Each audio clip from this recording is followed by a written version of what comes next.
Hi, everybody. Welcome to Kindred Skulls. I'm Matt Fries. I'm here with my co-host, Nick Olson. Nick, how are we doing today?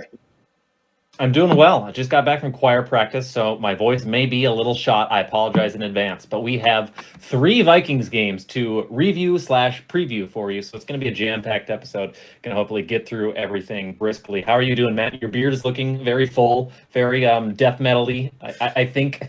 Yes. Very Yes. impressive. Coming live at you from the hotel room. It's honestly pure laziness, the fact that my beard has grown out this long. I really, I can't remember the last time I've had it full and this long. But, shaving's kind of lame, so here we are. And That is I think it exactly looks how pretty, like, it That looks is pretty exactly how I wound up with my beard, was laziness. It was COVID, and I was like, I'm not gonna see anybody for a month, and then next thing I knew, here I am with this beard. So Yeah, absolutely, absolutely. So, yeah, doing great. Actually, had a pretty good day today. I'm a little bit delirious, so we'll probably have a little bit of fun on this episode. But delirium always helps with the Vikings. Delirium helps. we are bringing you today, and I know we didn't get an episode in last week. It just didn't work with the holidays and commitments and stuff. And given the short week the Vikings had, like, it was really hard for us to get together and get an episode out. But we do promise that we watch the tape of Vikings football games, no matter what Vikings football games they happen to be, and that includes the miserable 40-3 loss against the Dallas Cowboys. So Nick and I did come together. We watched some football, and independently, obviously, but we're ready to give you our takes on that miserable Cowboys game, as well as the Patriots game. So just to give you a little bit of a hint to the structure, we're going to talk about the Vikings offense versus the Cowboys first, because we kind of think the defensive performances were similar across both games, right? Like it was miserable defensively in both games, and then we're going to hit the Patriots, and we're going to move on to previewing the Jets game. So that's kind of our schedule today. Let's dive right into it, Nick. Yeah, so obviously, anytime you put up 3 points in an entire game, your offensive production is pretty disappointing. Although when I went back and actually watched the All-22, it was better than the viewing experience was, at least.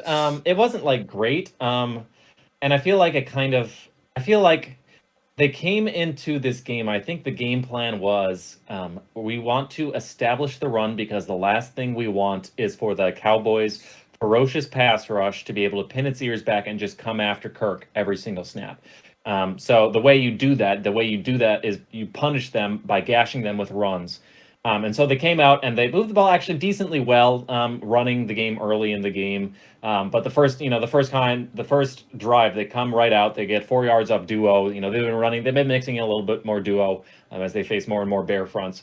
And then they get like kind of a 3 or 4 yards off a split zone look, and then it's like 3rd and 2 or whatever, and they just didn't convert the pass. I feel like Cousins was kind of at the root of a lot of the problems. And then you go 3 and out. The Cowboys score a touchdown, get another drive. That they ran like a mesh concept. Kirk looked at the mesh and didn't progress beyond his looks, and he scrambles out to the right, and then he gets strip sacked, and so that's kind of things are off the rails from the start.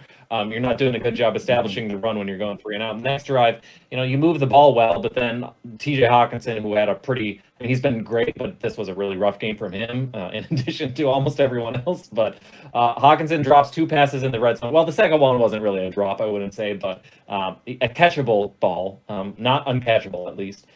And then from that point on, they were kind of down a score or 2 scores. They did move the ball pretty well. I mean, on that second drive, they had, I think, a 17-yarder off wide zone that was really well blocked. And they had another one, actually, that was a really well blocked wide zone. Then there was a third one, I think, that was called back on after Dalvin Cook's taunting penalty. But anyways, they did start to run the ball well. But then Darisaw got hurt. And then Blake Brandel was out there, and Blake Brandel didn't know what he was doing. And I don't mean that like technique-wise, like even against the Patriots, Protection call-wise, yeah. There was a call where he was pass blocking on a run play. It must have been a package play, and then Brandel taps Ezra Cleveland to be like, "Hey, what was the call?" And both of them, I tweeted out, and somebody in my Twitter comments was like, "When you copy off your friend's homework and you both get it wrong." So I thought that was pretty great. But yeah, Blake Brandel, he doesn't know what he's doing. He will block nobody, and that's on top of the fact that anytime he was going up against Micah Parsons, he was losing the majority of those reps. So from that point on, the Cowboys kind of had their ears pinned back, and I really feel like The offensive production was bad, but the I think what really killed him, what made it a blowout, was the complete inefficiency on third downs. They were 1 for 11 throughout the entire game. Anytime you face third down, and all except for on 10 of those occasions, you're going 3 and out.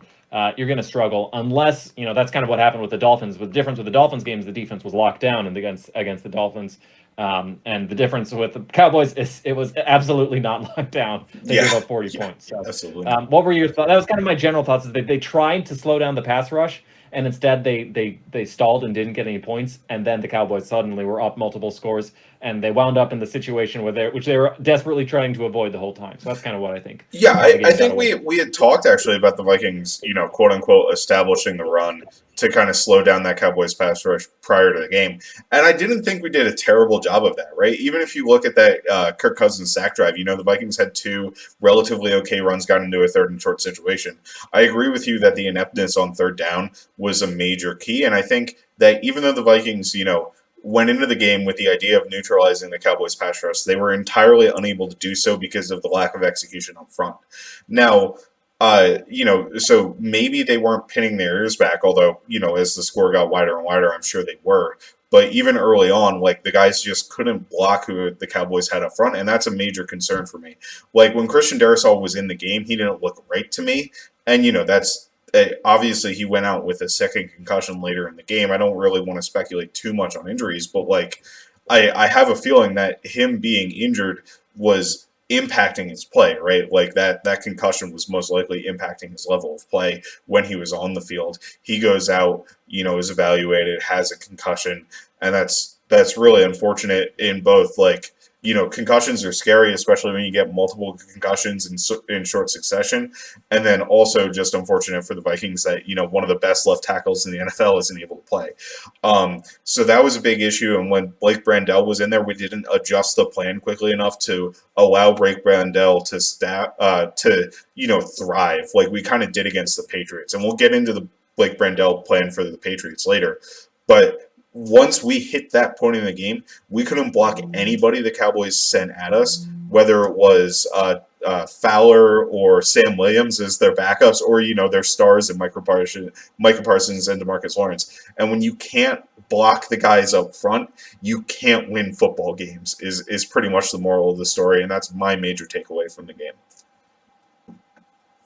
Yeah, I mean, and it was rough, and the issues all kind of compounded. I mean, Kirk wound up sacked 7 times. Blake Brandel, like you said, they it's funny because they actually did a really good job scoring a lot of points against probably an even better defense than the Patriots. But I think you're right to point out that, like, well, with the Patriots, they were adjusting the offensive game plan for the fact that they had Brandel out there, and with the Cowboys, they were not, and they were probably up against a much there are different kinds of pass rushes between the Cowboys and the Patriots. The Cowboys are, especially Parsons, has an elite get off and is very quick and very bendy. He's kind of like a Von Miller type. Whereas the Patriots, kind of like Judon's, just kind of a stronger, more will beat you more with power. And I feel like with power, you can kind of slow down the pass rusher a little bit better. Against the Micah Parsons, they can kind of just dust you right away and get very, very immediate pressure. So it was really tough. I feel like the issues were compounded by Kirk not being decisive with the ball. There were a lot of times he was itching or he didn't like what he saw right away. So he kind of, it's not that he was like, standing back there forever, but he would just hold on to the ball just kind of a tick long, and that's all kind of it took for him to get pressured or something else to happen. I will say, one of the reasons I said earlier that I was kind of surprised by the tape, especially the offensive tape, not being as bad as I thought. Is I thought the wide receivers were getting very open all game, especially Justin Jefferson. Jefferson, I think, was open on. I think it's safe to say he was open on the majority, maybe even the vast majority of his routes. There were a couple where Trayvon Diggs was kind of not always, but kind of traveling with him a little bit, and there are a couple reps that Diggs won. So tip your cap to him. But for the most part, this was advantage Justin Jefferson. He was kind of getting open, I think, all game. But like Thielen was getting very open, and KJ Osborne had a number of routes where I thought like the ball should have gone to him. Hawkinson, I think is a good route runner too. So the guys were getting open, but the offensive line wasn't really giving Kirk time to go through his progressions at all. And Kirk, when the first route was covered, he kind of, just he wasn't quick enough to move off to the next guy. So that's kind of where I think it all went down. And it kind of it wasn't just Brandell. I mean, Ed Ingram was really struggling with stunts in this game, and the Cowboys were throwing stunt after stunt after stunt at him, and he would sort of struggle to pick up the looper. So that was an issue, and I think Bradbury had some bad reps, and Dalvin Cook had some bad reps in pass pro, which is don't want to pick on him because he's had actually a lot of really good moments in pass protection, I think, this year. But yeah, when you combine a lot of quick losses in the pass game with longer developing concepts and or Kirk Cousins not being his usual decisive self, getting rid of the ball at the top of his drop, you kind of lead to a lot of stalled drives early. So that's kind of why I think the Vikings, got gashed or got shut down offensively, and then defensively, they, from my perspective, I think the run gap discipline was bad, and they had some like run blitzes, or like they did some things where guys like would flip gaps, and it will wind up with like James Lynch with his back turned, not able to sort of like peek and shed. You can't peek and shed when you aren't peeking, you aren't even looking at the running back anymore. So, what did you see from the Cowboys offense to sort of hang a 40 burger on the Vikings? Uh, uh, there were so many things from the Cowboys offense. One thing I want to touch on that you said is, yeah, there was a little bit of narrative online that Trayvon Diggs shut down Justin Jefferson. I don't think that's true at all if you go back and watch the tape. I just want to throw that out there. Like, JJ only got 33 yards, and that's because of how abysmal the Vikings offense was the entire game. It's not because of Justin Jefferson's level of play in that football game. So just want to clear the record there. But if we flip it back over to the Cowboys offense, I mean, I think first of all, it kind of starts up front, and in the run game, the Cowboys weren't like the most explosive running team, but they were efficient. And I think part of that, a large part of that, has to do with the Vikings' too high shell. I mean, and I think we saw that a little bit against the Patriots. We have better numbers against the Patriots, but the Vikings, I think, in the past 2 weeks at the very least, have struggled to consistently defend the run because they're intentionally playing a man down in the box, right? And we've talked about how this scheme does that a lot. We've talked about how we actually like that because it helps against the pass. The problem is you can't play a man down in the box, struggle against the run, and then also be terrible against the pass, right? And really, the Vikings were just in both games, but we'll start with the Cowboys games.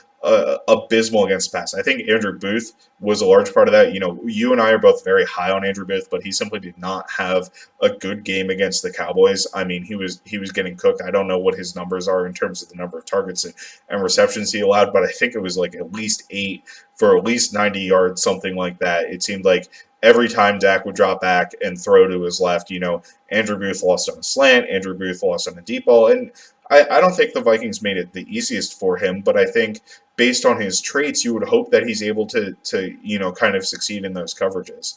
Um, the other issue I think was getting Tony Pollard in coverage. I mean, obviously he scored those 2 major touchdowns. I want to talk about those a little bit later in tape talk. Right, the first one was on against a 4 strong concept that the Vikings I don't think adjusted well to, and the second one was reminiscent of the 2018 Rams game, and we'll get to that a little bit more later. But the other third thing I think is just the spacing when opposing teams run play action gets really bad between the linebacker level and the safety level. There's a lot of space in the intermediate area, and the teams these past couple weeks have exploited that pretty effectively, I think. Yeah. So, I mean, I don't know how long you want to dwell on the 40-3 Yeah. loss. On the one hand, just want to, I do want to be like, hey, I spent all this time, dang it, going through all the tape, but at the same time, I kind of want to like, I will say, as a fan, it was really nice to wash the taste out of our mouth on and get a big primetime win in Thanksgiving. So why don't we just move right ahead, talk about the Patriots game? Obviously, that was like I said, it was very, I think, cathartic or therapeutic to come off that awful loss and go up against a winning team in primetime, a very well coached winning team, and come out with a big win. So I thought that was just from like the fan perspective, and it being on Thanksgiving always makes it a little bit sweeter because a lot of us have. It was at night, so it was probably after a lot of us had already finished off our Thanksgiving dinners, and so we're able to dedicate a full viewing experience to this one. So it was really nice. But then I think. Especially seeing the offense come out so flat against the Cowboys and then seeing it go up against arguably the best defense in the league. I mean, the Patriots were going into the game the number one defense by EPA per play allowed. They still are, even with the Vikings hanging, what was it, 37 points on them. They still are the number one defense by EPA per play. And I think they're one of the top ones by DVOA and one of the top ones by, just PFF grade as well. So to be able to be so offensively successful was encouraging. And it was also really encouraging to see Kevin O'Connell change kind of a lot of the plan concepts. I think adjusting to the fact that you don't have Darisaw out there anymore, so you can't call these, sort of deep developing concepts. And also kind of on a short week, be able to come up with a game plan that understands what the Patriots try to do up front, understands the best way to combat that, knowing what your personnel are. So, it was still, in the run game, it was still a wide zone attack, but they were mixing in a fair amount of duo because the Patriots kind of, Bill Belichick was one of the progenitors of we're going to defeat the wide zone McVay scheme with a 5-1 bear front or a 5-2 bear front. And so you saw a lot of those looks, and you saw the Vikings able to move the ball with duo, which, for listeners know this, but that's a downhill running game where you're trying to move guys off the block rather than an east-west zone run where you're trying to find a cutback lane. So that was it was in the run game. It was nice to see them adjust to a little bit well, but also I think the biggest thing in this game is they were speeding up Kirk's process a little bit, and they were speeding up his dropbacks. And Kirk was doing a really good job getting the ball out with awkward arm angles if he needed to. There were throws off his back foot. Not all of them were pretty, but there were throws where they really tightened up the play action, like they did boot concepts, where instead of usually when you do the boot concept, the quarterback will turn his back to the defense and then roll all the way out, and then once he's past the hash is almost out to the numbers, that's when he'll start scanning the field. But in these ones, he would fake the handoff and immediately turn around and chuck it downfield or something and hit like Jefferson on a glance route. So I thought that was a really great way to sort of help the offensive line and help Kirk Cousins help the offensive line to still continue to push the ball down the field. And I thought they did a great job with that. And they also used a great job using tempo, especially helps when you're at home and you can use tempo because that way, not only do you keep like the coverage on their toes, they got a wide open crossing route to Dalvin Cook on a third down, kind of hit a mesh, but didn't even need the mesh point because nobody carried Dalvin Cook because they did a hurry up snap and nobody cut. Patriots had a breakdown in coverage and nobody carried Dalvin Cook. So that's one of the advantages you get, but it also really helps the offensive line when the opposing defensive line can't time the snap and they don't know when the snap is coming in. It could come with 15 seconds left on the clock, or it could come with 2 seconds left on the clock. So they did a really good job, I think, doing a lot of things to help the pass protection out and be able to still move the ball down the field. They involved a lot more quick game, and they were very, I think, effective attacking the Patriots defense in the quick game. And they had a lot of meshes, a lot of crossers. That Adam Thielen touchdown was on a deep crosser. They tried to hit that a number of times in the game. Were finally able to come away with it with that sort of go-ahead touchdown at the end. So I thought it was a really encouraging offensive turnaround. Obviously, especially when you're going up against as good of a coach, as legendary of a coach as Bill Belichick, against what is arguably the number one defense in the league, to be able to put up that offensive production without arguably your best player on offense, your best, your key left tackle down him to a backup. That was really encouraging stuff. So, do you have any takeaways from the Patriots offensive or the Patriots defense, the Vikings offense versus the Patriots defense? Yeah, absolutely. I guess there's a couple things. I don't really want to oversell the run game in this game. I don't think they were terribly efficient. Dalvin Cook ended up with like 40 yards on 22 rushes or something like that. But I do agree with you that they found a couple ways later in the game, especially when they were getting shut down very early on and they weren't successful, to at least get something and kind of have a little bit of an impact there. But honestly, I think that this game was mostly a result of talent winning out on the Vikings side. If you look at the Patriots schedule, I agree that they've had very good defense, but they play a very particular style of defense in that they play a ton of man, right? Most of the time the Patriots line up and say, our guys are going to be better than your guys. They're going to be better coached. They're going to be in better positions, and you're going to have to beat us one-on-one because we have this very great understanding of what you want to do on offense. And I think the Vikings kind of uniquely, in terms of at least who the Patriots have played, have the personnel to win against that on offense, particularly because of Justin Jefferson. So, like, if you look at the Patriots' schedule so far, the only teams I think that are comparable in terms of offensive talent are the Ravens and the Dolphins. The Ravens obviously play an entirely different style of football from the Vikings, and they crushed the Patriots. They scored 37 points on them. The Dolphins, they only played the Dolphins in week 1, and that's, the first game for Mike McDaniel, Tua, and new weapons, a new weapon in Tyreek Hill, with that super explosive offense, right? So I think that Justin Jefferson is easily the best receiver, in a normal circumstance that Jonathan Jones, who's a very highly rated corner by PFF this year, right, has been playing very well this year, has faced. And he got beat on a number of occasions. And I think both Kirk and Justin Jefferson are to blame for that. Kirk, one, his continued willingness, like we saw in the Bills game, to throw up the ball to Justin Jefferson in contested catch situations. Obviously, we had a literal one double play where there was safety help over the top. Justin Jefferson is kind of running a slot fade. He beats the corner, and Kirk fits it in between him and the safety. He makes a ridiculous contested catch, right? That's one everybody remembers. The one deep at the end of the game on 2nd and 2, 40 yards, again, between the corner and the safety, kind of a very well-placed ball, and then a ridiculous contested catch, right? Like, those are signature moments for both Justin Jefferson and Kirk based on the throw and the catch, and the Vikings were able to come up with those games because we have the talent and those players to do that. Obviously you mentioned we're running a lot of mesh in this, and I think eventually it worked, and I think the talent won out in that situation as well. The Patriots are very good in their man coverage. Like, mesh is a straight-up man beater. It's extremely good against mesh, but the Patriots are extremely good and extremely well coached against mesh because they fall off of those crossers, and they have players from the other side of the field be able to cut those crossers and be able to prevent those crossers.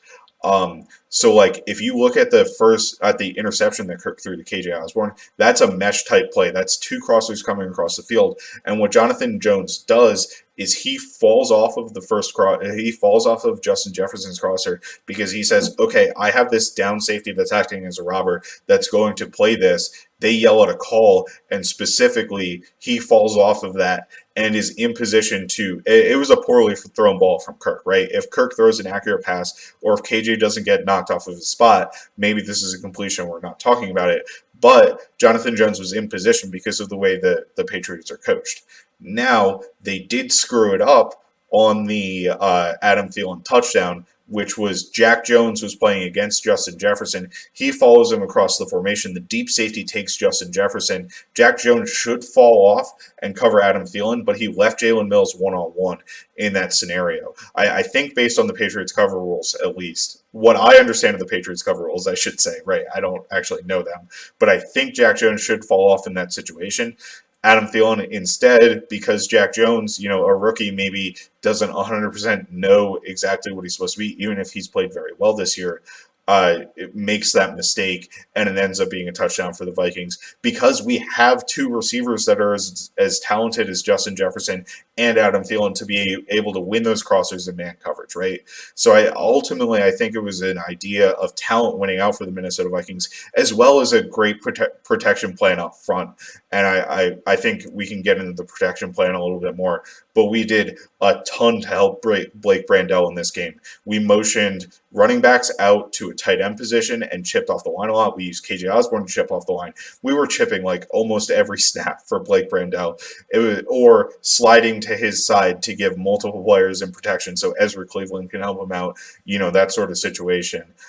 So I think we just came out with a really good offensive plan for the fact that we had a backup left tackle and to attack the Patriots man heavy, like we're just going to be better than you defense, which our personnel, I think, won out in the game. Yeah, and the Vikings are getting a lot of practice at this because I think a lot of teams want to attack the Vikings with man coverage because if you play soft zone defense, Justin Jefferson and these weapons, and Kirk Cousins especially, is going to shred you up. Cousins, it's not the worst criticism in the world, but Cousins is a little bit more hesitant to sort of fit a perfectly thrown ball into a tight window above a trailing defender in man coverage compared to just being like, oh, there's this soft spot in your middle of the field open coverage. I'm going to hit this post route, boom, and easy, easy pickings for Kirk. So, want to draw out a couple things from what you said. That corner route, or that sort of like that double team that Justin Jefferson busted. There's a famous clip of Bill Belichick talking to Chad Ochocinco, and he was like, "Hey, we're gonna run like one double 85 all game, which is that's just we're going to run cover one, and man coverage across the board with a single high safety." And with a bonus player, we're just going to double team you literally all game. So Belichick says to Ochocinco, so you're going to have a pretty easy night. Just take it easy. You're not going to see many targets. We're just going to double team you. What the crazy thing about that play is that was literally, it was one double 18. They were double teaming Justin Jefferson, and they had true bracket coverage on Kirk Cousins on third down. Similar to what the Eagles did to try and shut down Justin Jefferson. It worked against Philadelphia on this game. Jefferson was able to still kind of get open and win coverage, and so that just another really dominant performance from him up there. I thought coming around, you talked about how the Vikings went 1 for 11 on third down against the Cowboys. They were 8 of 15, so above 50% against the Patriots, the best defense, arguably the best defense in the NFL. I thought that was really encouraging. And then especially to see Kirk, I think, be very aggressive, be very, or like, I guess I should say situationally aggressive, because he's not throwing the ball intentionally into harm's way, but on third downs, he's giving his receivers a chance. I think even on that KJ Osborne interception, you look at the L22 and just Jefferson, Thielen, they don't win their routes on that one, and I think that throw to Osborne is the right decision. It wasn't well executed because he sails the ball a little bit, which is how it was able to be intercepted. But I think if you throw that accurately, it was on time, and Osborne, he's going to have to take a huge hit from the safety there. But that was the only throw on that down that I think had a chance of converting for a first down. So that's kind of, when I talk about Kirk Cousins being more situationally aggressive, I think this was a really good game, giving Justin Jefferson a chance downfield multiple times, even with a safety coming over and delivering a big hit, or Jefferson, getting a chance to do those contested catches downfield. That's really encouraging. And seeing Kirk, you don't talk about Kirk Cousins, when we talk about like arm angles and changing arm slots and having different deliveries and different arm speeds and off-speed pitches. That's usually, you talk about like Patrick Mahomes, or like the young up and coming, like the Zach Wilsons. Oh, look at this crazy Trevor Lawrence. Look at the arm talent he has.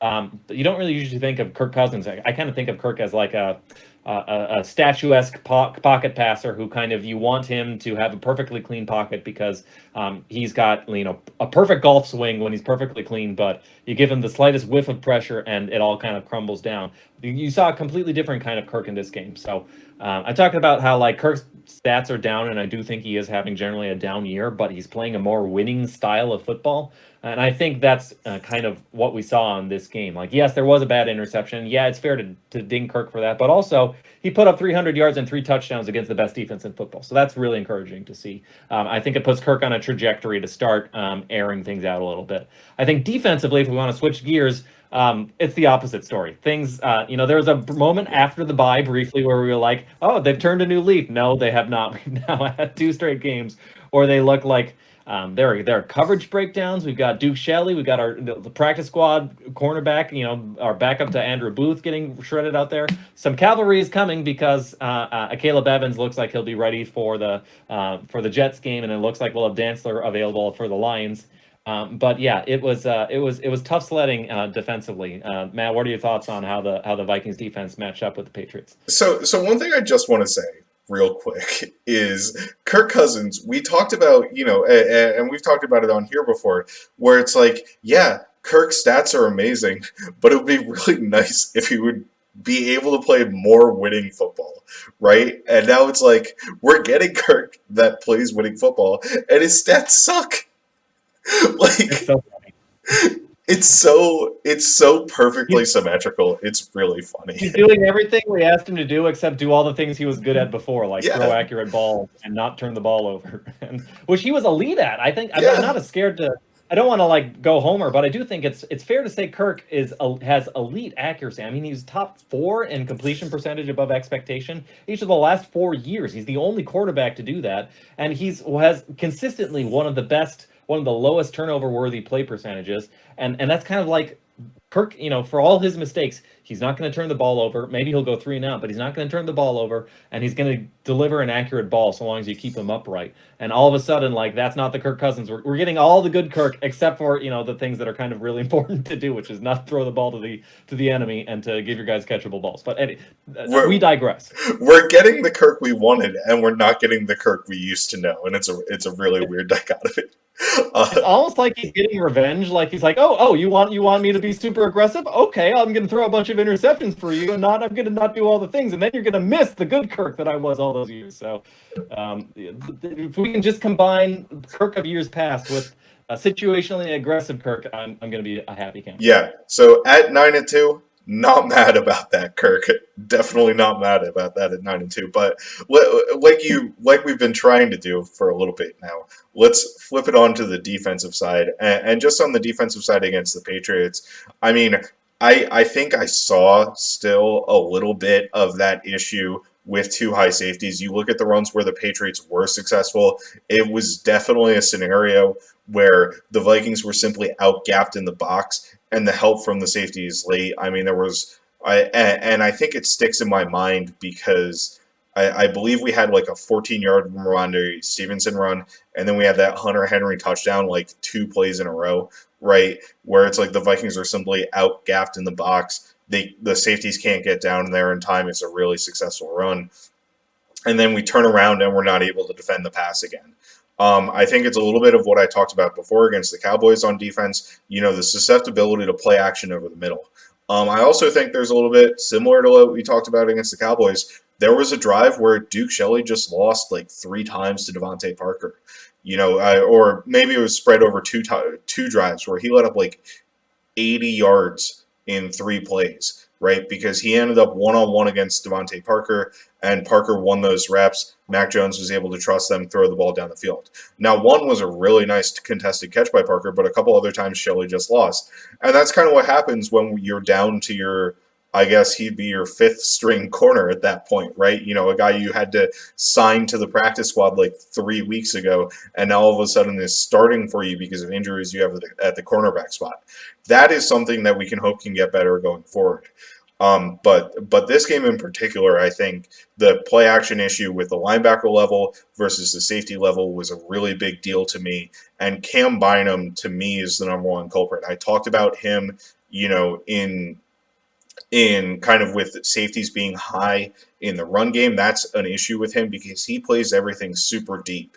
And it's almost to his detriment at some points. Like if you look at the Hunter Henry touchdown, the fact that he was run off so far by Hunter Henry on that play was really, a detriment to him being able to tackle Henry, and then he misses the tackle. Henry gets that. The touchdown on the first drive of the game, Cam Bynum is playing a half-field safety against a 3 verticals concept by the Patriots, and he's reading 2-1, but he doesn't give enough credence to 2 on the play. Like, he needs to let 1 go vertical if 2's going vertical, and 2 just splits the safeties. It's 3 verticals against I think it was quarter, half, but I don't really, I'm not like 1,000,000% sure on what the coverage is.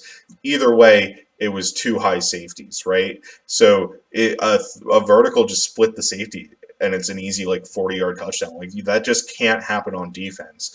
And it looks like it's happening to Cam Bynum right now. So that's a big concern to me. Like I think his level of play has regressed throughout the season, honestly.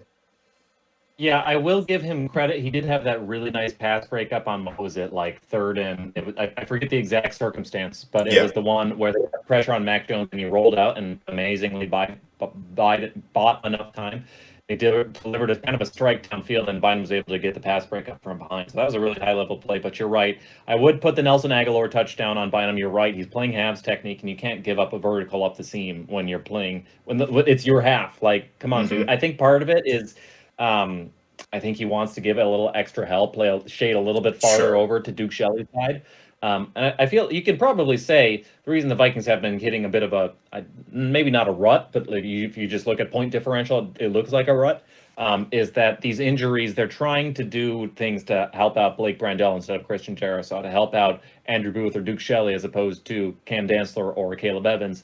But maybe sometimes they're giving a little bit too help, and maybe sometimes they're not giving enough help for the left tackle. So it's calibrating that helps a little bit. I'd also talk about why are they getting gashed in the run scheme? But whereas before they had Delvin Tomlinson, who was probably for the first half of the season the defensive MVP, and now he's been missing like 4 games. So that hurts, especially when you're trying to fit the run when it's you're out gapped or you're even on the box count. So I want to say I thought technically I thought the run defense wasn't bad. I thought they wound up giving well, actually I guess Ramondre Stevenson had kind of a quiet game. Surprisingly, the Patriots were held to under 50 yards total on like 9 carries or something. It wasn't terrible, but there were a couple. They did get a couple times when they got enough. So, but I will say, the Patriots rushing attack has always been a downhill power gap scheme attack. The Vikings are not the world's heaviest. They prioritize speed, especially right now in the Kwesi regime. They prioritize speed over like big dudes. So the fact that they were able, like Jordan Hicks was able to take on a pulling guard and basically collapse the running back a gap over and into the waiting yards of I think Jonathan Bullard, and Danielle Hunter did that too. The Patriots were running a lot of power and getting not a lot of room out of it. So I thought they did a really nice job sort of fitting the run for power. You saw a lot of bear fronts, which I think led to good results in the passing game and also led to a lot of limited pass attack. I think you saw a lot of people being like, "Where's Danielle Hunter? Where is Adarius Smith?" Danielle Hunter showed up eventually in this game, good for a couple sacks, I think, in this one, or at least for the key one at the end. But there was a lot of, Mac Jones was kind of dealing, and everybody's like, well, why isn't the pressure getting home? I think a lot of that had to do with when you play a bear front, you really only have one true edge rusher, and you'll often have defensive end, kind of like a defensive tackle. Maybe it'll be Harrison Phillips in a four-eye technique. That's not even on the end. That's inside on the inside shoulder of the tackle. So in addition to 2 other interior defenders, in the bear front, you'll either have a 0 technique or 1 technique nose guard and then a 3 tech on the other side or whatever. So when you do that, you're seeding the pass rush to be able to plug up those run holes a little bit better. And the idea is, well, maybe you'll have a little bit less pass coverage or pass rush juice, but you'll be able to make up for it by having a numbers advantage on the back end. I will say, part of this was the Vikings defense playing bad, but part of it too was the Patriots played really well, especially coming off a game when, they only put up 10 points against the Jets. Jets defense is very good, but 10 points is 10 points. So maybe you would have expected this team that doesn't really have a lot of special weapons, and has, Mac Jones has only just got back to perform a little bit worse. But I thought Mac Jones had a number of really, really good throws downfield, and he was reading the field well. I thought this was an impressive game for Mac Jones. So sometimes you kind of have to, a huge difference in the game is whether the quarterback has a good game or a bad game. So the fact that they were able to beat Mac Jones when he was on top of his game in a shootout, that was impressive. But yeah, you mentioned a lot of the coverage busts. We talked about Cam Bynum giving up both of those touchdowns, both the Hunter Henry one and the Nelson Aguilar one. There was also the Hicks coverage bust on the Hunter Henry touchdown. They were in, I think it was quarter half. I might be misremembering. It was stuff. It was so half quarter, but not that you don't need to get bombastic or pretentious with the names. But anyways, quarter, halves. They were playing quarters to the Hunter Henry side, but sure. Hicks, they did sort of a play action fake where they faked power, and Hicks triggered downhill so hard on the run fake, and he didn't need to, and he gives Hunter Henry a free release upfield when he's the vertical hook player. He's supposed to carry the Y, who is the number 2 in the formation this side. So that's that's Hicks' zone, and he's responsible for those routes into that zone. And instead of even it would have been one thing if he had sort of just given him like a shove and passed him on, but he literally jukes around Hunter Henry so that he can trigger downhill on the run, and Henry gets a free release, and that's. It doesn't help that both safeties miss the tackle. Bynum just take the bad angle, and then Harrison Smith kind of over pursues it. But yeah, this especially 11 games into the season, we should not be having this many coverage busts, especially from Bynum and Hicks. These are veterans. I can understand Duke Shelley getting beat by Nelson Aguilar. He's 6 inches taller than him, but I can't forgive as much Cam Bynum or Jordan Hicks, or even, to be honest, like Eric Kendricks. And PFF really liked Eric Kendricks in this game, but I thought he had some bad moments as well. Shannon Sullivan had a coverage bust, so it was, you can't have like a half dozen coverage busts in a game by week 11. I know this is a new scheme, but come on, guys, get it together. So that was disappointing. But they were able to finally get stops when they needed to. They were able to buckle down, get some run stops, and the pass rush was able to finally get home.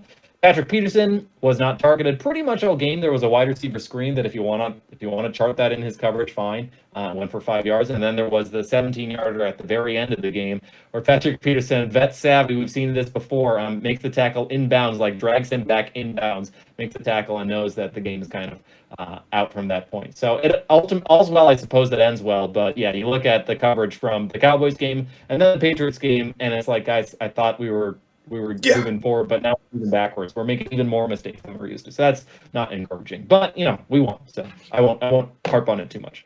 Yeah, a couple of things I want to pull out there is just talking about that Jordan Hicks play in particular. That's really what I mean when I think the linebacker level and the safety level are too far apart against play action in particular. Like the linebackers just bite too much, I think, and I'm kind of wondering if that's, now that I'm thinking about it a little bit more, if that's a function of this defense, right? Because we are so light in the box that to make efficient plays against the run, to prevent efficient runs, I suppose I should say, the linebackers, I think, do have to trigger a little harder and a little faster. I agree with what you were saying earlier. When we were in base personnel, when we had bare fronts, when we had 5 guys on the line of scrimmage, even if it wasn't base personnel, there was I remember there was a play where Patrick Jones was over the nose, Jordan Hicks was walked down. So we were very, very effective against the run. And I think, first of all, that front just leads to that in general. But I think it shows that, it also amplifies the point of the lack of Dalvin Tomlinson in nickel personnel, right? Because that second defensive lineman next to Harrison Phillips can't hold up the way Dalvin Tomlinson could against the run. So, that makes a difference there. Going back to the play action thing, though, last year the Vikings were the number one team in the NFL against play action. We were the best team in the NFL against play action, despite the fact that our defense, it was probably the worst year of defense under the Zimmer era. Well, 2020 was worse, but I don't know how you even count that with the injuries, right? But like it was not a good year for the defense overall, and we were the number one team against play action because we refused to trigger downhill against the run, basically. And it came at the expense to some run defense, but it really helped in the passing game. And I think you want that efficiency more so than you want the efficiency against the run, right? So that's something I would look into, at least if I were, the Vikings defensive staff, is say, hey, why don't we maybe change the coaching point for these linebackers a little bit so they're playing more back against the pass. Eric Kendricks already has experience doing that, and it's really helped him excel against the pass in previous years. Like, I don't think he's been nearly as good in coverage this year as he was in previous years, and I think he's probably been hurt by the scheme in that respect. I don't think he is probably the level of athlete that he has been, when he was the peak NFL player. But I don't think all of a sudden, he's a bad football player, right? I think it's probably more of a scheme-based thing that he's not excelling in coverage as much as he had in previous years. So I'm hoping that we can do something moving forward to fix that, right? Because I don't know if it'll get better, right? It was kind of false hope those first couple games after the bye. We weren't playing very talented teams, right? Washington is not a good team. Arizona is a complete mess of a football team. So that kind of fool's gold that we were maybe seeing a little bit might have been that because of the quality of opponent that we're playing. And that concerns me a little bit moving forward, obviously, because this team is a playoff team, and we're going to have to play better teams in the playoffs. Yeah, but that's a really good point you make about Eric Hendricks, especially about the triggering downhill, because it's interesting. I feel like, it's funny. The last couple of years, you saw people say, like, has Eric Hendricks' play fall off? Because I think it was kind of because of how bad his run defense was. Because when you don't trigger downhill, you just sort of freeze. That makes it so much easier for offensive linemen to climb and seal you at the second level. And so, Eric Kendricks is already a really undersized guy, but like you take that trade off every time because Kendricks is like a Fred Warner type. You're not out there, hoping he solves your run defense woes and figures out and solves your run fits. He's there to use his incredible range and intelligence and pass skills to sort of take away routes and force quarterbacks off their next read and make plays in coverage. And that's what he really excels at. So having him play in this defensive scheme where you're coaching him up to trigger downhill and take 2 steps downhill every single snap, regardless of what happens, that's not only going to open up giant holes behind Kendricks in coverage as fast as he is to catch back up, but it's also going to make Kendricks do what he's not good at. So I think that's actually a really good point. And it's scary to kind of coach your linebackers to like just sit there and freeze and make yourself sitting ducks for offensive linemen who have 50 pounds on you to just sort of wash you out at the second level, because that can lead to some really bad run plays. But I think you take that trade off, especially with a pass coverage that has really struggled, despite the fact that you're giving them numbers advantages in the passing game, down in and down out. So with that, why don't we turn over to tape talk? I know you wanted to talk about Tony Pollard's 2 touchdowns. If we can switch gears back to the Cowboys game, Pollard obviously kind of went off, and he went off twice for 2 explosive touchdowns. Do you want to tell what went wrong on those 2 plays? Yeah, so the first one I think is interesting for a couple of respects because the Vikings saw a similar play against the Patriots and actually defended it really well. So I thought it was a very nice adjustment by the defense to something that had gone wrong the previous week. But to set the scene for you on this Cowboys play, the Cowboys have 3 wide receivers to the right side of the formation, and then they also have Tony Pollard in the backfield. He's offset to the left of Dak Prescott. So what they do is have those receivers run vertical routes. The Vikings are playing cover 2 to that side of the field, so it's probably half quarter in that defense. I don't remember who the receivers were off the top of my head, but like I'd put CD Lamb as the X wide receiver and try to make the Vikings play against, or no, I'm sorry. I would put CD Lamb on that right side of the formation there. But essentially what happened is all 3 of the Vikings coverage players, it was Patrick Peterson, Chandon Sullivan, and a linebacker. I think the linebacker was Eric Kendricks. It might have been Jordan Hicks. Got run off by the vertical routes from the Cowboys player, and Tony Pollard was on a screen underneath. Or it was a swing pass, right? It wasn't really a screen.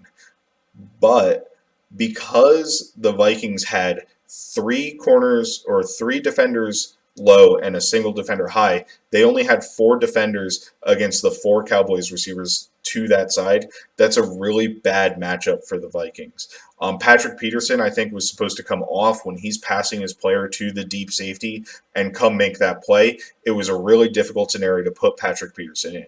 What you really want in that scenario is to have 5 over 4, right? 5 coverage players over 4 defenders. You never want a scenario in coverage where you're down a man. You always want to have 4 over 3 or 3 over 2 or something like that, or 2 over 1, right? So theoretically, if you're not blitzing, you should have 7 players in coverage. You should be able to go 5 over 4 onto the one side and 2 over 1 to the other side, right? The Vikings didn't make that adjustment quickly enough, I think, because Pollard in most coverages is considered to be to the left side of the formation, so you want to have 3 over 2. The linebacker, who I think was Jordan Hicks in this case, needs to come over and add to that coverage. And I'm not saying this is Jordan Hicks' fault, right? The coverage call needs to allow for Jordan Hicks to move over and come over there. So Patrick Peterson doesn't make that play. Also, the tight end, I think it's Dalton Schultz, gets a really nice block off on, I think, Chandon Sullivan. Again, I'm doing this a little bit from memory right now, but I think it was Chandon Sullivan. Like, he just completely obliterates Chandon Sullivan from the play. Sullivan really needs to come up, be physical with the tight end, and at least defeat the block and funnel Pollard back into a space where he can be rallied and tackled by the rest of the players. He's not able to do that. He gets washed into the sideline, right? So he's completely out of the play. Pollard gets a 22-yard touchdown after the catch, basically untouched on that play, because the Vikings don't have a coverage defender accounting for him, and they also, get blocked to oblivion, right? So really rough play from the Vikings defense there. But I do want to flip it over to a play against the Patriots where they tried to do a similar thing with Ramondre Stevenson. This time it was going to the left. And what the Vikings did is as soon as Ramondre Stevenson goes, they move the coverage over. So one of the corners, I forget if it was this was the Duke Shelley tackle. That was a very nice tackle close to the line of scrimmage. So Duke Shelley cover two, allows his player to go pass, is able to come up and trigger on the Ramondre Stevenson swing pass. Eric Kendricks takes, so when you have a player go out fast, right, that player in coverage can become the number one, right? So the three going out fast becomes the number one. Two, and the Patriots receivers were going inside. Two takes the new number. Two takes the old number one. He becomes the new number two, right? Three, which is Eric Henderson in this case, takes the old number two. He becomes the number three. And the Patriots were running kind of a three verticals concept. So I think it played a little bit into the Vikings' favor because they had the outside receivers running inside and then a wheel route from the number three receiver and then the swing pass underneath that wheel route. Okay, is what they were doing.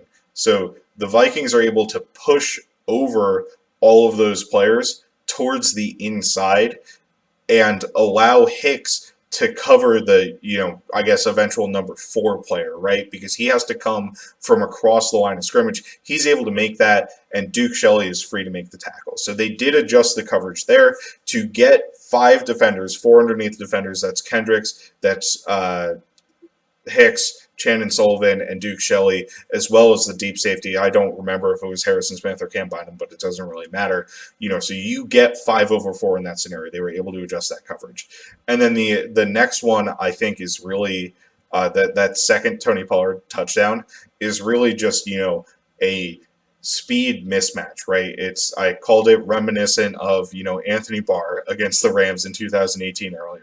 They got a player in Tony Pollard who's really fast, really explosive, and in 3rd and 12, they got a one-on-one mismatch with Jordan Hicks, where Jordan Hicks ended up eventually having to take him in man coverage against a wheel route. Now, again, I don't think the safeties took a great angle and should have probably been able to make the play before it became a touchdown. But the crux of the issue was Jordan Hicks was just simply not fast enough to cover Tony Pollard on that play. And the Vikings allowed enough time in terms of pass rush and that sort of thing. I think it shows that the Cowboys locked them down a little bit, where nobody was able to generate a quick enough pass rush to be able to pressure Dak Prescott into forcing him to go elsewhere than this swing route, which is a long developing play, right? I'm sorry, this wheel route, which is a long developing play. So, those are the two plays I wanted to cover on the Tony Pollard. I think it's really interesting how the Vikings were able to see a similar 4x1 concept to respond to it a lot better the next week. So that's encouraging to me that they are learning from week to week, at least where they get gashed on major plays. Yeah, that was kind of my concern when we signed Jordan Hicks. I went back and watched his tape with the Cardinals, and I was like, okay, it's a pretty good player, but don't want to play any man coverage with him. And it's funny because the Vikings play the least man coverage in the league, but when they do, especially when it's like Jordan Hicks or Chan Sullivan, they get exposed. So that was tough, but nice to see the adjustments. The coaching staff is learning, is adjusting. I see a lot of people coming at Donatel, and I think there's some interesting criticisms, like the linebackers triggering too hard on the run. You can make of the scheme, but I think schematically, like the broad coverages are fine, but it's mostly still execution, which is disappointing to see from a veteran defense, but especially this late in the game. But that it is what it is. Let's move on, I guess. Now that we've done tape talk, we've covered two games. We're getting a little long here. We'll talk a little bit about the Jets. I think this might be the most talented team we're going up against, which sounds great. I mean, they're certainly one. This obviously the quarterback. You got to talk about the quarterback. Yep. Mike White. Not having a good quarterback can sink you in this league. But if you go quarterback agnostic, I think this is one of the most talented rosters the Vikings will face this year. So I don't want to undersell. I guess I don't also want to oversell them. But any thoughts on the Jets matchup, on Mike White specifically, how we want to attack that defense that's kind of loaded with studs front to back? Yeah, I think the Cowboys are more talented front to back, even excluding the quarterback, than the Jets are, if I'm being honest with you. But yeah, that's fair. I have concerns that, the Jets, with all of their talent, again, outside of the quarterback position, we'll get to Mike White in a little bit, can, turn this game into a Cowboys or Eagles game, right? the fact that the Cowboys might be more talented than the Jets doesn't mean that it's okay that we lost 40-3 to the Cowboys, right? Like it doesn't mean that that's not a concern. That's something that could happen in this game. Uh, but if we get to Mike White here, I mean, obviously he had a phenomenal game last week against the Bears. The Bears are not trying to field a serious NFL team, and in particular, not trying to field a serious NFL defense after they traded off their two most talented players at the trade deadline, right? They have. I think we talked about this with the Lions a little bit earlier in the year, where there are like two rosterable guys for me on this team, or like two startable guys on this team. I think that's where the Bears really are at right now. Like they've got Jalen Johnson and they've got Eddie Jackson, and that's about it. And you're really going to struggle when you have a couple of very talented wide receivers across from you in Garrett Wilson and Elijah Moore. And I think what Mike White did very well is distribute the ball to those players, right? He's not like, unlike Zach Wilson, he is not like he is an efficient distributor of the football. I feel like he understands the what the offense is trying to do. He understands who his weapons are, and he knows, look, these are where my weapons are going to be, where they're supposed to be, and if I get the ball to them on time, it's probably going to work out pretty good because they're talented and our offensive design is pretty good. Coming from that Shanahan McVay tree, like we want to get a lot of yards after the catch. Zach Wilson, I feel like, is more of a big play hunter where he's trying to do what he did at BYU, which is have just massively more talented players than the rest of them, have a massively talented offensive line, and just make big play after big play. He's got a big time arm. He makes big time throws. I've seen some stats where he played well when he played on schedule, but I think the times he chose to not play on schedule was more him freelancing than it was the offensive line not holding up, so it's like he needed to be more consistent in when he was willing to play on schedule. So I think Mike White is a big boon in that front, and I'm concerned, as we talked about, previously with the Vikings secondary getting toasted for multiple weeks in a row. This is a better receiving core than the Vikings have faced in the last 2 weeks. Like I think CeeDee Lamb is probably the best player we've faced, but Garrett Wilson and Elijah Moore, I think, are both great. Corey Davis is a very solid NFL wide receiver if he's healthy for this game. So, like, this is a very talented group of players. We're going to need to have secondary players step up to try to combat this.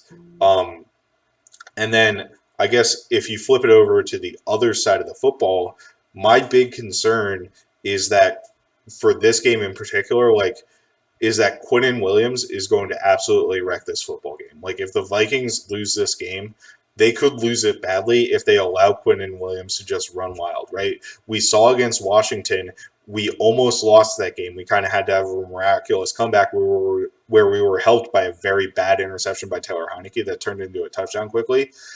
John Allen just completely destroyed our offensive line.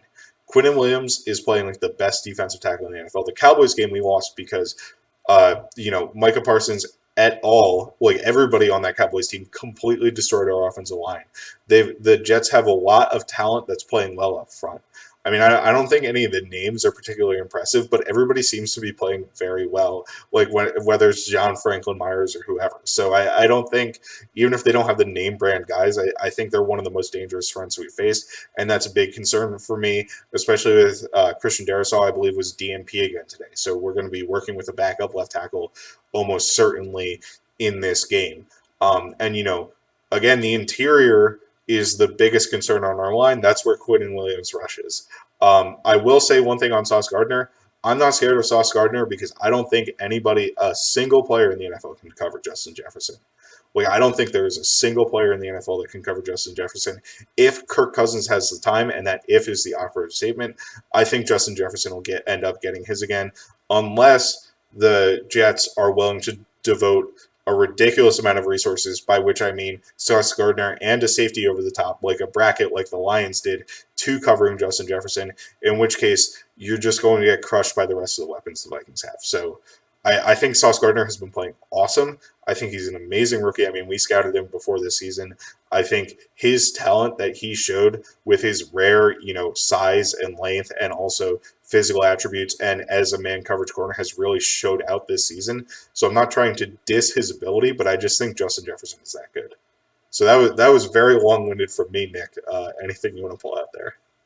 Oh yeah, I mean, and I agree with. I was going to make essentially the same points. Defensively, it all kind of comes down to will this be a repeat of the Commanders with Quinn and Williams taking the John Allen role. So, yeah, Sauce Gardner is really good, but the problem with Sauce, he's the number one rated cornerback by Pro Football Focus. In case you care about that, which is phenomenal to do. Not Yeah, many rookies look good, and he yeah, looks phenomenal as a rookie. So, it's the thing about him is they mostly play sides, and the Jets are kind of Salah's another one of the Fangio tree kind of guys who's trying to run that kind of those kinds of concepts. He has the corners to run a little bit more man coverage, but you'll probably see a little bit more Zeus, and which is if Jefferson lines up on the outside, you play halves to Jefferson's side, so you kind of have a soft double team with the half safety over the top, in addition to the squat corner. Kind of getting a strong jam, and then allowing kind of the safety. It's like a soft double team, and then if he's in the middle of the team, you also get a double team by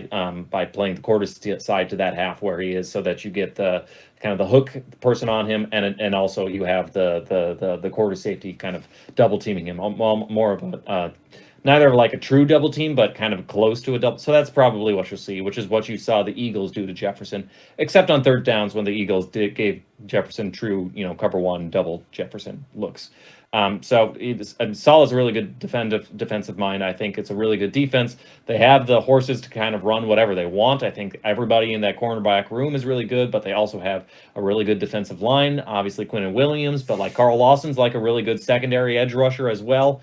So they've got like a lot of really good guys up front. And then offensively, I don't think it's a very talented offense, but the thing about Mike White is I think what we saw against the Bears is he's not going to look for the explosive play. He's just kind of he's going to take what the defense gives you.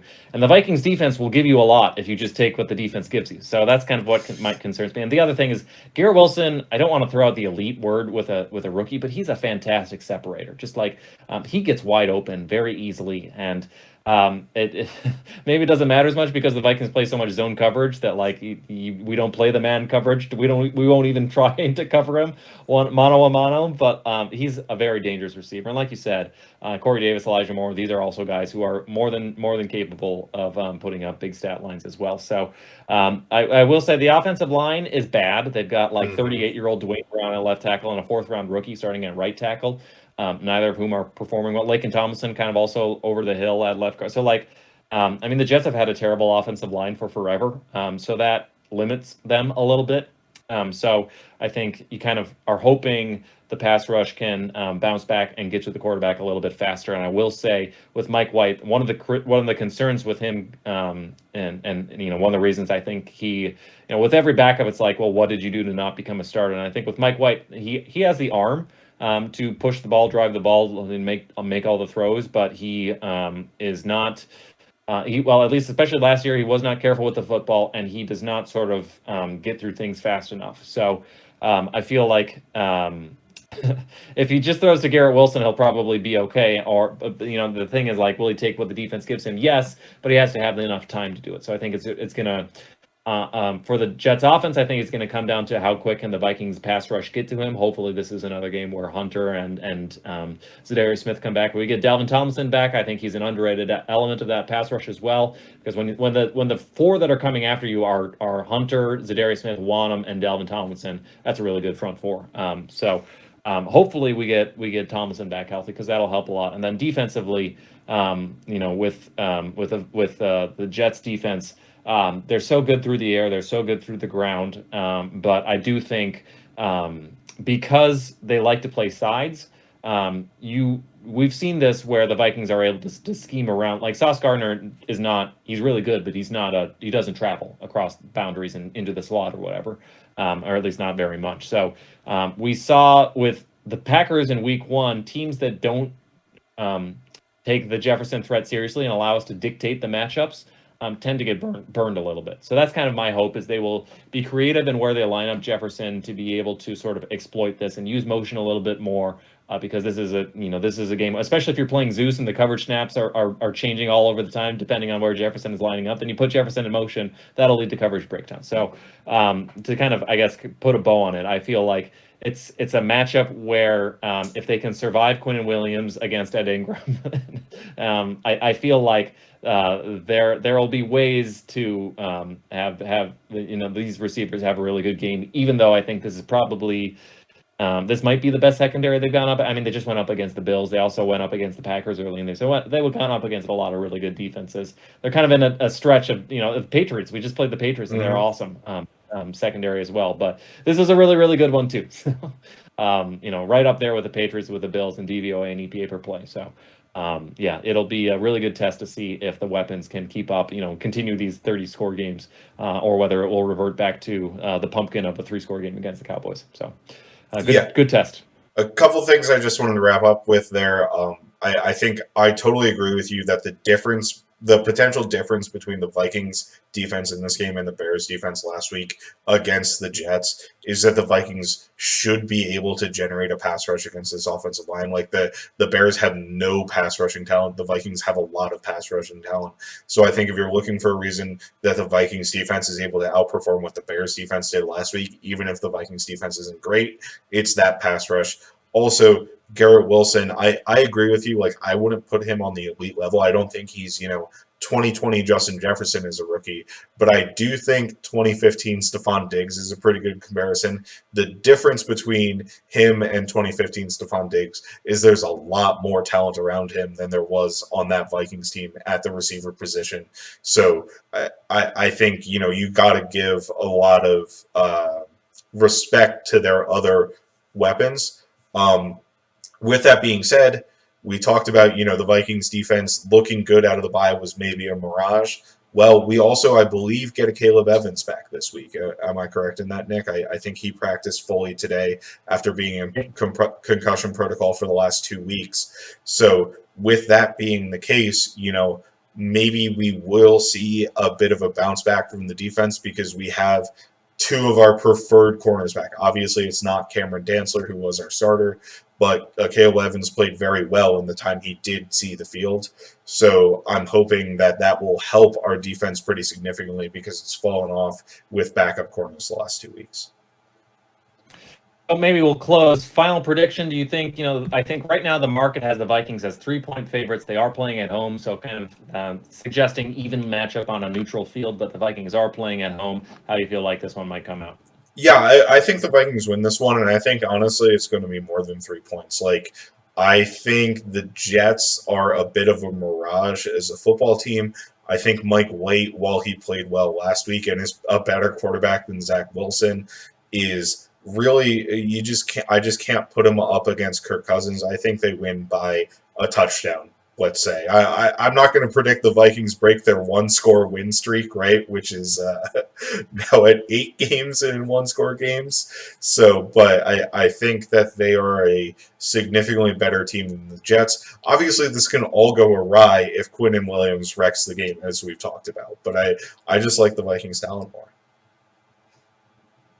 Yeah, I'm not as confident. I would still pick the Vikings to squeak out a win, but I worry a lot about their interior pass rush, making crap, destroying, and Blake Brandel, while he's, assuming Darisaw doesn't play as well, that this offensive line, we've seen many times over how pass rush, especially interior pass rush, can kind of shut down the Vikings, and how the Vikings offensive line can tank things. So I think it's going to be kind of more of a grueling back and forth. I think you're going to see a lot of stalled drives on both sides. I think Mike White is going to go back to looking like the Mike White of yesteryear, but you're going to get enough explosives between Wilson and Justin Jefferson to make it a bit of a game. But I do think ultimately the Vikings squeak one out, but I think it'll be like by 1 point or 3 points or something. Maybe like call it 17-14. Yeah, great. Well, with that being said, I think we're going to wrap it up for today. I am Matt Freese. You can find me at Fries Football. He is Nick Olson. You can find him at Nick Olson NFL. Our partner in crime, You've Been Gregged, or Greg at You've Been Gregged, I suppose I should say. We are Kindred Skulls. You can find us on Twitter at Kindred Skulls. You can find us on YouTube, Spotify, iTunes, wherever you get your podcasts. Get those 5-star reviews in, and Skull Vikings. Skull Vikings, baby. Cool, baby. Another first round corner wouldn't do us any harm. Oh, another first round corner wouldn't do us any harm. Oh, another first round corner wouldn't do us any harm. And we'll all cheer on behind, and we'll score the